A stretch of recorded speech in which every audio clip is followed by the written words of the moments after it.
Balita mula sa lalawigan sa bawat rehiyon ng ating bayan. Dito sa Ang Pilipinas Ngayon.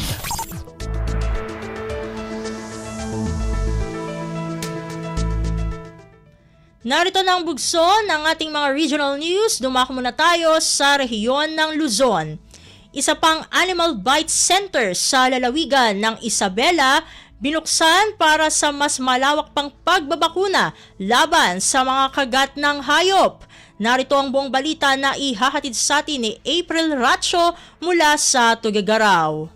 Manamnama tinadardaras a panangagas kadagiti animal bite cases iti rehiyon do si tatamay sapay ng Animal Bite Center tinaglukat a masarakan iti ili ti Malig iti probinsya ti Isabela. Kagiddan ti panagrugit ti operasyon ti barong Animal Bite Center nga ingdaulwan the Undersecretary Glenn Matthew Baggao ti Department of Health when DOH ken Regional Director Amelita Pangilinan nangipaay ti ahensya ti 50 a bakuna kas initial support daytoy. Kasaruno ti intensive training manipod iti Integrated Provincial Health Office ken iti panakitinulong ti Cagayan Valley Center for Health Development para iti training on rabies and animal bite exposure management kadagiti municipal health officers ken kadagiti narse na iyawatan ti official certification ti nasao a pasilidad amang kumpirma iti kinasagana daytoy amang ipaay ti specialized treatment and care para kadagiti animal bite cases. Ganda ti daytoy a pasilidad ang mapaatidug pay dagiti serbisyo daytoy asaan laang amang tulong kadagiti residente ti ili ti Manlig no di ket karaman dagiti komunidad iti sakop ti catchment area si Santa Maria, Quezon, Quirino,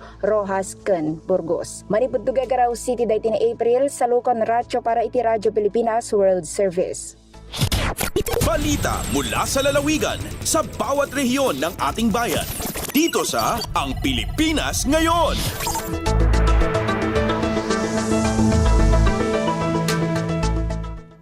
Inyong napakinggan ang ulat ni April Racho mula sa Tuguegarao. Dakuin naman natin ang Baguio City. Paglalayas, sinasabi na pangunahing dahilan ng mga missing persons sa Baguio City. Ang kabuang ulat, ihahatid naman sa atin ni Jong Munar. Kadwa na ni-report missing persons dito yung siyudad ti Baguio kat nagtalaw kadagiti pagtayngan tapno magipagnaed ti gagayam da wenno partners da ken gapo ti sanda nga nakikinawatan ti unag iti pamilya. Sigon kani Baguio City Police Office Information Officer Police Major Harit Bulsyo amin negatin sa nga pulo kat walong missing persons ang na-report manipod Enero aging gana Hulyo kat nasarakan ken natalged na nakasublin iti bukod da pamilya. Naingatmat nga pinaglebakan na adagitoy nga individual ket biktima ti kidnapping wenno da mapay krimen. Impasagurado mo ti BCPO ti publiko nga aramidan da ti amin nga kabalanda tapno dagos nga maimbestigaran kan marshal ba dagiti insidente ti missing persons. Idi napalabas sa tawan iti maipada period kat nakalista ti BCPO iti 20 kat innama kaso ti missing persons ken amin nigitoy kat nasarakan ang natalged ken nakasubli kadigitoy kapamilyaan dan. Manipod ito Radyo Pilipinas Baguio, Jong Monar nang ipadamag para ti Radyo Pilipinas World Service. Balita mula sa lalawigan sa bawat rehiyon ng ating bayan. Dito sa Ang Pilipinas Ngayon.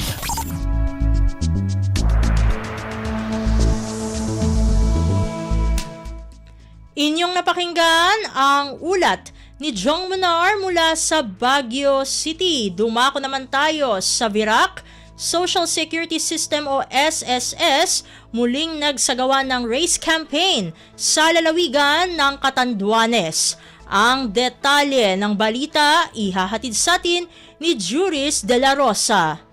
Binisita kan Social Security System o SSS Virac Branch ang 55 delinquenteng employers hali sa mga banwaan in Virac, San Miguel, Asinviga sa probinsya nin Catanduanes na dai nagbabayad kan sa indang kontribusyon bilang parte kan programa kan SSS na Run After Contribution Evaders. Ang mga nasabing employers may kabilgon na utang na maabot sa labi 2 milyones sa kontribusyon as in penalties na may 203 na mga apektadong empleyado. Sigun kay SSS Virac Branch Information Officer Anjo Evangelista, nakapagkolekta sindanin kontribusyon as in penalties na maabot sa 378,642 pesos bilang resulta kanasabing aktibidad. Tinawaan na din ang abiso ang iba pang employers na bayadan ang sa indang obligasyon sa laog din kinsing aldaw para makaiwas sa paggatubang sa legal na proseso. Advice man Evangelista sa mga obrero na dai matakot na mag-file nin formal na reklamo kung mapansin ninda na dai na ihuhulog sa SSS ang sa indang kontribusyon as in mayong ginigibong aksyon ang sa indang employer. Ang Run After After contribution evaders o race kan SSS sa bilog na nasyon, pigsasagibo para masiguro na nagsusunod ang employer sa Social Security Act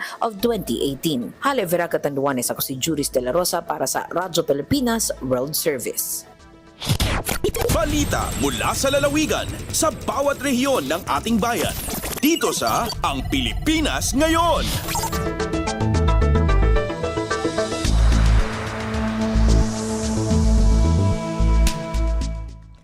Inyong napakinggan ang ulat ni Juris De La Rosa mula sa Virac. Pumunta naman tayo sa rehiyon ng Kabisayaan. Cebu Archdiocese nagsagawa ng anti-divorce prayer rally. Pakinggan ang kabuang ulat na ihahatid sa atin ni Jessa Agua Ilanan mula sa Cebu. Nagtigom ang mga Katolikong Sugbuanon aron sa pagpakita sa ilang pagbatok sa nag-ung-ung nga balaodnon mahitungod sa absolute divorce sa nasod. Gipasiugdahan kini sa lain-laing kapunungan ubos sa Roman Catholic Archdiocese of Cebu. Taliwala sa hulga sa ulan, nagmarcha samtang nagrosaryo ang mga misalmot sa kalihukan gikan sa Fuente Osmeña Circle paingon na sa Basilica Menor del Santo Niño de Cebu. Ang prayer rally giuluhan nga Yes I Do, Yes to Marriage, Yes to Family, No to Divorce, gitambungan usab sa mga kaparian sa Archdiocese. Usa sa gipunto sa grupo moong natigom niini nga pirma nga di mo menos 150,000 ka individual nga mga Sugbuanon ang nipakita sa ilang pagsupak sa diborsyo sa Pilipinas. Dunay mga karosa ang gisundan sa pagmarcha nga mao ang imahe nila ni San Luis ug Zeli Martin, San Jose ug Our Lady of Guadalupe, ingon man ang Senior Santo Niño de Cebu. Nasayran nga ang Pilipinas na lamang ang usa sa pipila ka mga nasod nga pabiling iligal ang diborsyo. Gikan sa RP1 Cebu sa Agua Ilanan para sa Radyo Pilipinas World Service. Balita mula sa lalawigan sa bawat rehiyon ng ating bayan. Dito sa Ang Pilipinas Ngayon.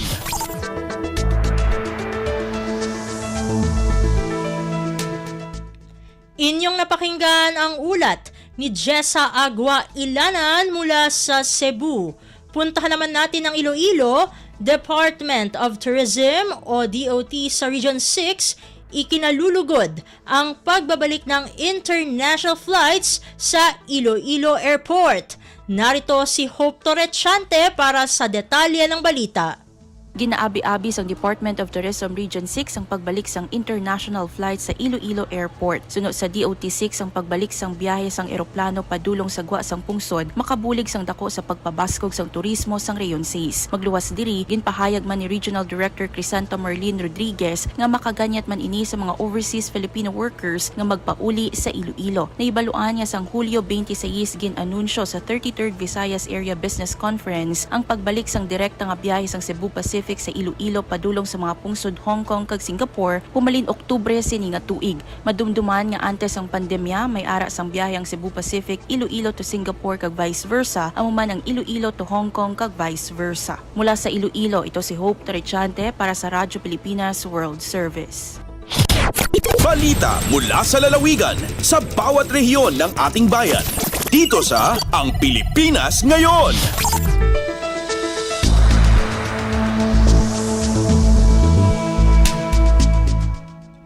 Inyong napakinggan ang ulat ni Hope Torrechante mula sa Iloilo. Dumako na tayo sa rehiyon ng Mindanao. Department of Social Welfare and Development o DSWD sa rehiyon 11 nag-turnover ng bagong disaster response facility sa Moncayo, Davao de Oro. Ang kabuang ulat ihahatid sa atin ni Maymay Benedicto mula sa Davao.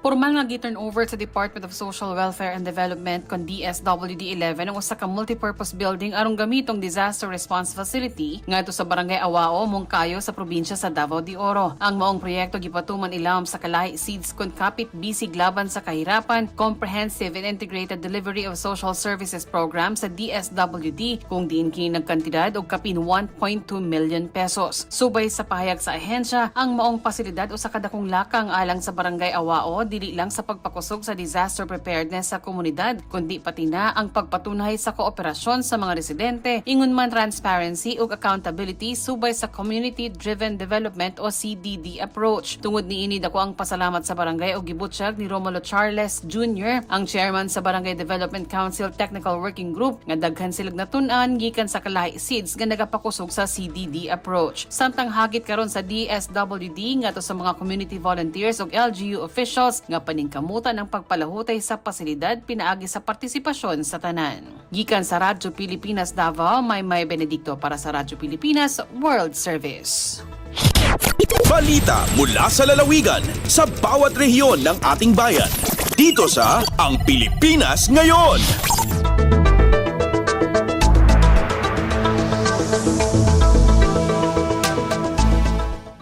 Inyong napakinggan ang ulat ni Maymay Benedicto mula sa Davao. Puntahan naman natin ang Butuan, payouts ng Project Lawa at binhi ng Department of Social Welfare and Development o DSWD sa Caraga Region isinagawa sa 3 bayan sa probinsya ng Dinagat Islands. Ang detalye ng balita ihahatid naman sa atin ni Jocelyn Morano.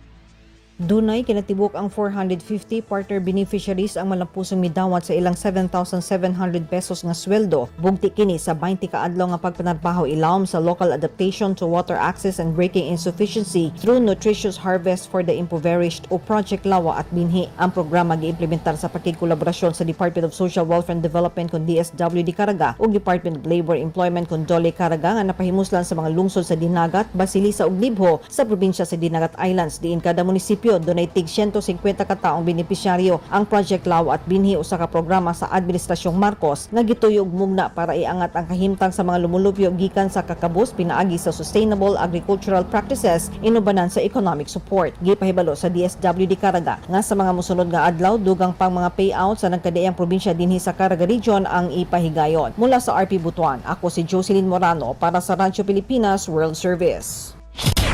Balita mula sa lalawigan sa bawat rehiyon ng ating bayan. Dito sa Ang Pilipinas Ngayon.